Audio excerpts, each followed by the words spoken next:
અમદાવાદ શહેરમાં ડ્રગ્સ તથા નશાની પ્રવૃત્તિ સાથે જોડાયેલા ઇસમોને તથા એનડીપીએસ એક્ટના ગુનાઓમાં નાસ્તા ફરતા આરોપીઓ શોધી કાયદેસરની કાર્યવાહી કરવા સૂચના આપવામાં આવી છે।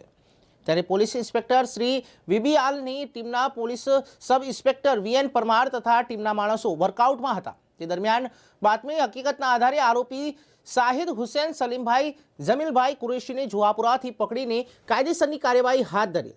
ત્યારે તેમજ પોલીસ ઇન્સ્પેક્ટર જે.એચ. સિંઘવની ટીમના પોલીસ સબ ઇન્સ્પેક્ટર જી.કે. ચાવડા તથા ટીમના માણસો દ્વારા બાતમીના હકીકતના આધારે આરોપી સાકિબ મોહમ્મદ મિયા શેખને દરિયાપુરથી પકડીને કાયદેસરની કાર્યવાહી હાથ ધરાઈ હતી। બંને પકડાયેલા આરોપી અગાઉ અમદાવાદ શહેર ક્રાઇમ બ્રાન્ચ દ્વારા 20/9/2023ના રોજ એસજી હાઈવે છારોડી ગામ પાટિયા પાસેથી આરોપી ઝાકીર હુસૈન શેખને મેફેન્ડ્રોન ડ્રગ્સનો જથ્થો 594 ગ્રામ 800 મિલીગ્રામ જેની કિંમત 59,48,48,000ના જથ્થા સાથે પકડેલ, જે ગુનામાં નાસ્તા ફરતા હતા। આ સિવાય આરોપી સાકિબ ચણો એટલે કે એસઓજી ક્રાઇમ બ્રાન્ચમાં એમડી ડ્રગ્સના 2 ગુનામાં નાસ્તો ફરતો હતો।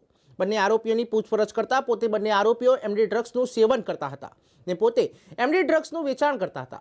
આ સમૂહ પાસેથી એમડી ડ્રગ્સની ખરીદી કરી પોતે નશો કરે છે તેમજ બીજા છૂટક ગ્રાહકોને વેચાણ આપતા હોવાની હકીકત જણાવી બંને આરોપીઓ વિરુદ્ધ કાયદેસરની કાર્યવાહી હાથ ધરવામાં આવી છે અને વધુ તપાસ હાથ ધરી છે।